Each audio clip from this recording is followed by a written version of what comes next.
Oh man, are we done? Says nice normal person. Well, we're done with the chapter. We're still in book club. We're still in the discussion. We zoomed through. Good pirate, says Green Tea 268. Did Jim and Mike? Well, no, he's too honest. These pirates are they're desperate fellows, as Dr. Livesey would say. They're very desperate fellows.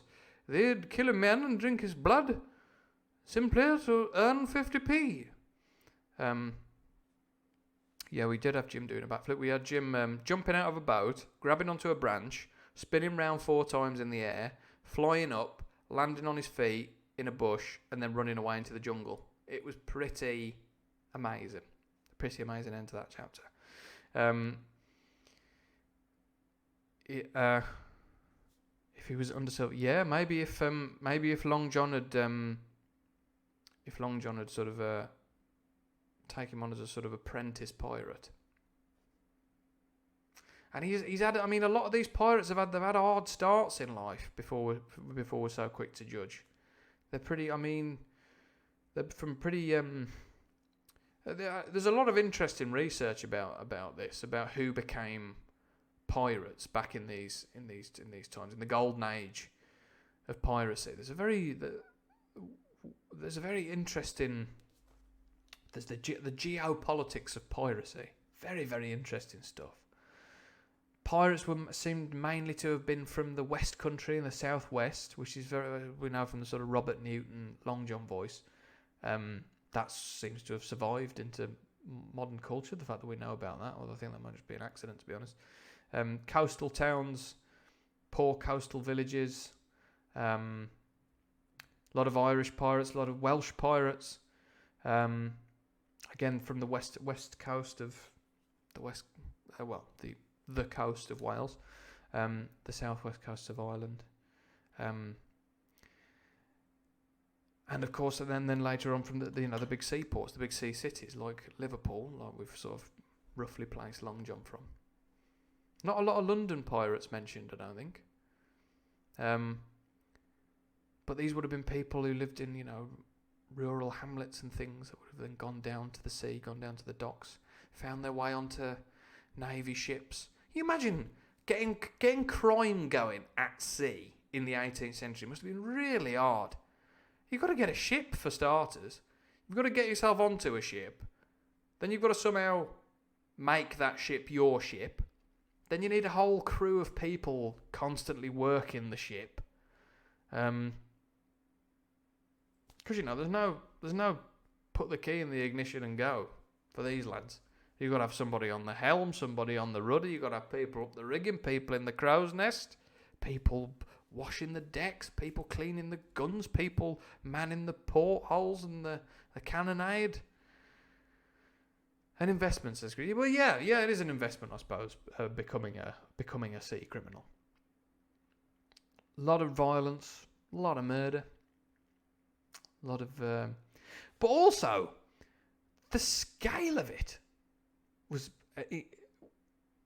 The ocean is massive too, says Bob Rob. Yeah, exactly. There's a huge blank spread of territory you got to carve out for yourself. But you can't carve territory out for yourself because there's no territory. But you can. I guess certain passages you accost certain ships following certain trade routes. The trades as they keep getting referred to.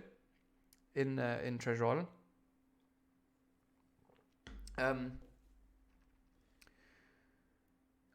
They could be really powerful people as well. How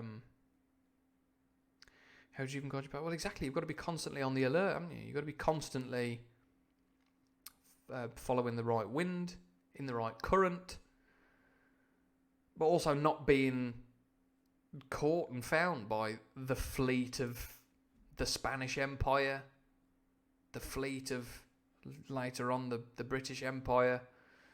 But also, lest we forget, pirates were employed by the state under what was called a letter of marque to accost ships of rival nations. So you could have, say in the days of Queen Elizabeth I, could be a privateer, which is different to a buccaneer.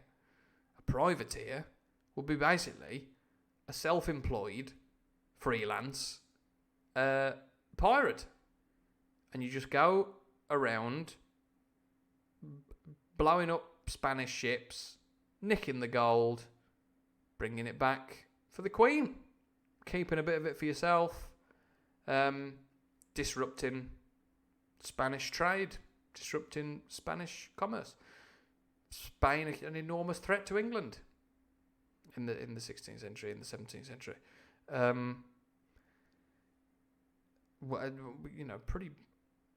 Pretty far into the 18th century. So all the reasons for England to be hiring pirates to absolutely blow up all the ships and rob all the treasure. Anyway, it's got a bit lectury, this, isn't it? This isn't the kind of... There's a privateer buried in Wolverhampton, in St. Peter's Church in Wolverhampton, which I always find weird because you can't get much further away from the sea than the Black Country. And yet, there is buried in Wolverhampton, in the big church in Wolverhampton, the big church in the centre of Wolverhampton, there's a privateer. And you can... there's a little statue in there of him, I think, if memory serves. He's got like a little... He's got to be sort of late 17th century era, I think. Can't remember the name of him now. And I'm not going to sit here and Google. I won't do it. Because I've got a very loud keyboard for one. Exactly, so just your punch in, punch out type privateer. Didn't know this is really sure. Yeah, yeah, it is. And Rihanna, I know it is also from Wolverhampton. So yeah, there's a big old pirate buried in St. Peter's, with a little statue up. But not really a pirate in the same. He was a privateer under a letter of marque from the monarch. So an outsourced private pirate. Terrible, the privatisation of the pirating sector. Should have been nationalised. But it drives competition. Just like it did with the railways that definitely worked. It drives competition and you'll get better pirates.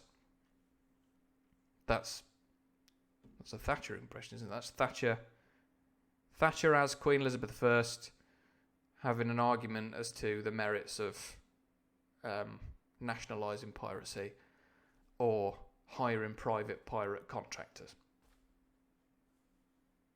Which is to say, I have drunk too much coffee today. And my brain is melting slightly. Well, everybody, I think that might be the end of the stream for tonight. Thank you all so much for joining in. Thank you to the new followers. I hope you enjoyed my GIFs. I've set up a GIF now. It kind of flickered in and out of being that GIF when we had that new follower. Nam. So, yeah, there we go. Thank you very much, Rhiannon Short. There you go. See, that was Long John doing that. But we didn't get quite enough time to see Rhiannon's name there. So I've got to do some more fiddling about with the GIFs. I'm an old fat old man in an apron.